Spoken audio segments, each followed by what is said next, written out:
Numbers chapter 24. And when Balaam saw that it pleased the Lord to bless Israel, he did not resort to sorcery as on previous occasions, but he turned his face toward the wilderness.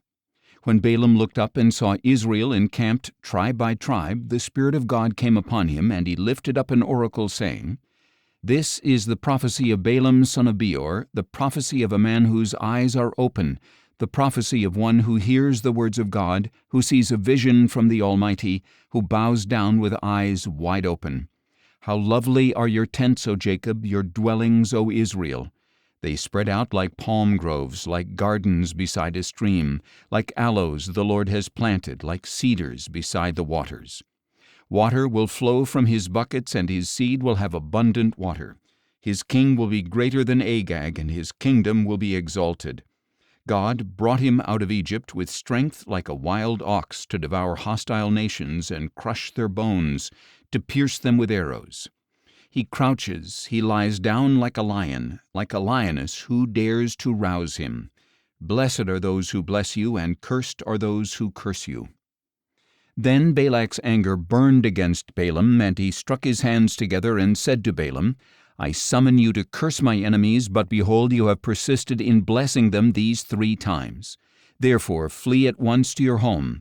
I said I would richly reward you, but instead the Lord has denied your reward." Balaam answered Balak, "Did I not already tell the messengers you sent me that even if Balak were to give me his house full of silver and gold, I could not do anything of my own accord, good or bad, to go beyond the command of the Lord?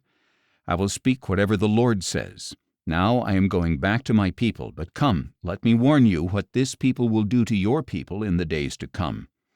Then Balaam lifted up an oracle, saying, "This is the prophecy of Balaam son of Beor, the prophecy of a man whose eyes are open, the prophecy of one who hears the words of God, who has knowledge from the Most High, who sees a vision from the Almighty, who bows down with eyes wide open. I see him, but not now. I behold him, but not near. A star will come forth from Jacob, and a scepter will arise from Israel. He will crush the skulls of Moab and strike down all the sons of Sheth. Edom will become a possession, as will Seir, his enemy.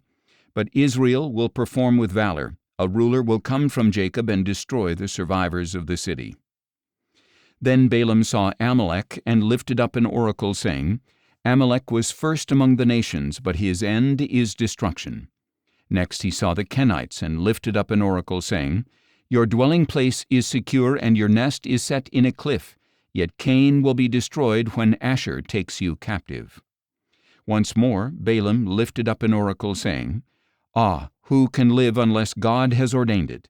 Ships will come from the coasts of Cyprus. They will subdue Asher and Eber, but they too will perish forever." Then Balaam arose and returned to his homeland, and Balak also went on his way.